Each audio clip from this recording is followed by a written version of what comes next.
ကိုယ့်ရဲ့ဇာပနာပွဲမှာခင်မုန်းဖြစ်သူနဲ့မတမာတဲ့ညီမဝမ်းကွဲတို့အတူရှိနေတာကိုဒီမျိုးသမီးမြင်လိုက်ရပါတယ်အဲ့ဒီတော့မှသူမရဲ့တည်ဆုံမှုဟာသူမရဲ့မိသားစုပိုင်ဆိုင်မှုတွေကိုတိမ့်ပိုက်ဖို့အတွက်သူတို့နှစ်ယောက်ကြံစည်ခဲ့တာဆိုတာကိုသိသွားခဲ့ပါတယ်နောက်တစ်စက္ကန့်မှာတော့သူမဟာမင်္ဂလာဆောင်ဖို့တရက်အလိုဖြစ်တဲ့လွန်ခဲ့တဲ့3လစီကိုပြန်လည်မွေးဖွားလာခဲ့ပါတယ်ဒီတစ်ချိန်မှာတော့သူမဟာအိမ်အောင်မပြုတ်ဖို့ဆုံးဖြတ်လိုက်ပါတယ်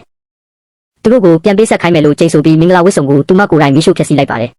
မင်္ဂလာဆောင်တဲ့နေ့မှာသူမဟာတမင်တကာနောက်ကျမှရောက်လာခဲ့ပါတယ်လူသေးစာပနဝတ်စုံကိုဝတ်ဆင်ထားပြီးခင်မုန်းဖြစ်သူရဲ့တပ်ပုံကိုကင်ဆောင်ထားပါတယ်သူမမင်္ဂလာပွဲထဲဝင်လာတာကိုမြင်တော့အားလုံးထိတ်လန့်သွားကြပါတယ်မင်္ဂလာပွဲဟာချက်ချင်းဆိုသလိုဇာပနပွဲဖြစ်သွားပါတော့တယ်ဘီလိန်ဖြစ်သူဟာအံ့ဩတုန်လှုပ်သွားပြီးဓာရီကုံရက်ဖို့သူမကိုပြောပါတယ်ညီမဝမ်းကွဲကလည်းသူမကိုအယူဆိုပြီးနာမည်ဖြတ်ဖို့စူးစမ်းပေမဲ့သူမကတော့မရက်တတ်ပါဘူးသူမဟာခင်မုန်းနဲ့ညီမဝမ်းကွဲတို့ရဲ့တပ်ပုံတွေကိုထုတ်ပြပြီးသူတို့ရဲ့ရုပ်ပြစင်ပြက်အမှန်တရားတွေကိုလူများရှိမှဖွင့်ချလိုက်ပါတယ်ဧည့်သည်တွေကလည်းစတင်တင်ပြောကြပြီးဘီလိန်နဲ့ညီမဝမ်းကွဲတို့ဟာနေရာမှာတင်အဆက်ရသွားကြပါတယ်ဒါပေမဲ့သူမကတော့ဒီလောက်နဲ့တင်မကျင်းနဲ့သေးပါဘူးသူမရဲ့လက်ဝဲရတနာတွေကိုလှုပ်ပြအပေါ်အင်ဂျီကိုချုပ်ပြီးသူတို့ကိုအားရပါရထိုးချိတ်ပါတော့တယ်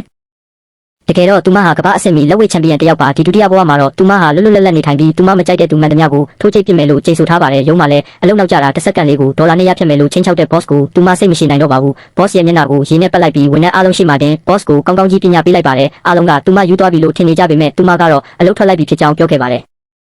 နောက်မှာတော့သူမကိုအဆက်ခွဲပြီးကိုအသားတင်ကျင်တဲ့ညီမဝမ်းကွဲစီကနေကြောင်းကြောက်ပွဲဖိတ်ကြတဲ့ဖုန်းကိုရရှိပါတယ်ဒါဟာသူမကိုလူအများရှိအဆက်ခွဲဖို့အကွက်စင်ထားမှန်သူမသိပေမဲ့သဘောတူတယ်လို့နဲ့တက်ရောက်ခဲ့ပါတယ်ထင်ထားတဲ့အတိုင်းပါပဲကြောင်းကြောက်ပွဲမှာညီမဝမ်းကွဲကသူမကိုနားတက်တဲ့အဝိစားတွေခိုးတယ်ဆိုပြီးတခိုးလို့ဆွဆွဲပါတယ်ဒါကိုကြားလိုက်တာနဲ့သူမဟာညီမဝမ်းကွဲကိုချက်ချင်းပါရက်လိုက်ပါတယ်အားလုံးအံ့ဩသွားကြပေမဲ့သူမကတော့မရက်သေးပါဘူးဟန်ဆောင်ကောင်းကြတဲ့လူတွေကိုလည်းအဲ့ဒီမင်းကလေးရဲ့စကားကိုယုံကြည်ကြတဲ့အတွက်လှောင်ပြောင်းလိုက်ပါတယ်ဒါကလူအုပ်ကြီးကိုဒေါသထွက်စေပေမဲ့သူမကတော့ဂရုမစိုက်ပါဘူးရှစ်တက်လာတဲ့သူမှန်သမျှကိုပါရိုက်ပစ်ပါတယ်နောက်ဆုံးမှာတော့သူမဟာသူမမကြိုက်တဲ့သူမှန်သမျှကိုရိုက်နှက်တဲ့လက်ဖြံရိုက်သမားဖြစ်လာပါတော့တယ်အခုဆိုရင်ဘယ်သူမှသူမကိုမနှောက်ယှက်ရဲကြတော့ပါဘူး